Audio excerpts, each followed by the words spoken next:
The River Forth rises on famous Ben Lomond and makes its way east through the Trossachs before crossing a low-lying plain called Flanders Moss. From Stirling, it flows in great loops to the Firth of Forth and journeys end at the Kelpies.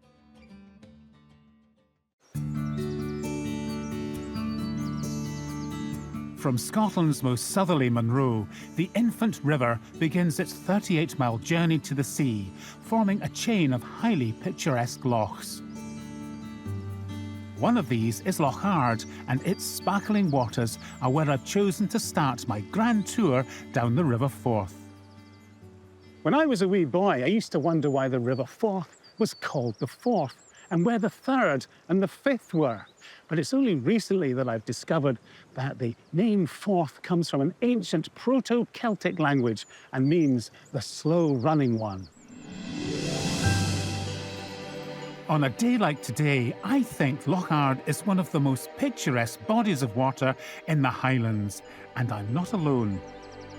Back in the late 18th and early 19th centuries, the area known as the Trossachs became a place of pilgrimage for wealthy tourists and artists looking for romantic landscapes.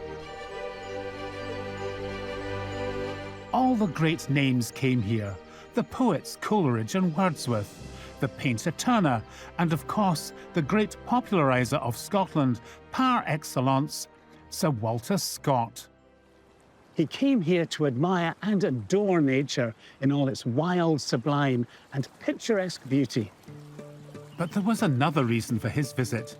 He was on the trail of one of the most famous characters in the Highlands, the folk hero Rob Roy, who lived in the Trossachs and came here as a young man. To find out why the outlaw came to the banks of Loch Ard, I make my way up to the old farm buildings at Ledard to meet owner Fergus Wood. Hey, Paul, how you doing, man? Good to see Hi, you. Fergus, nice to see you. Into the barn, shall we go? Into the barn. Let's go.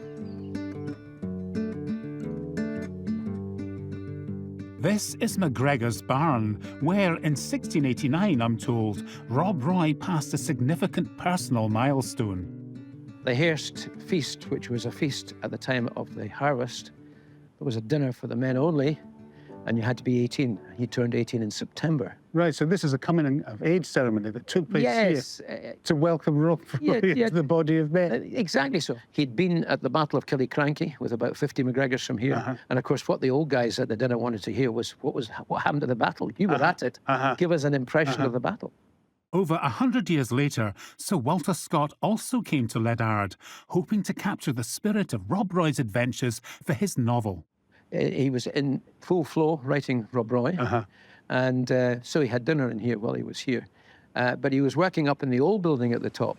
This is part of his research. Yeah. If you read the account of Rob Roy, he researches the route here. He'd done his homework. So this is where he found inspiration. We all get inspired on a good night after a few drams. Leading me outside, Fergus takes me to the ruined barn where Scott penned part of his novel. Here, his inspiration sprang not from whiskey, the water of life, but from a much purer source. Why did he choose this location? Because of the noise of the waterfall. It's like putting a seashell to your ear. Got the noise, and that was an inspiration to him. Water obviously inspired him. That's the sound that we can hear now, the very same sound that Sir Walter Scott would have heard. Yeah. I mean, what's it like living so close to the historical reality of Rob Roy? I get a kick out of it every day. I appreciate it. I don't take it for granted. Not at all.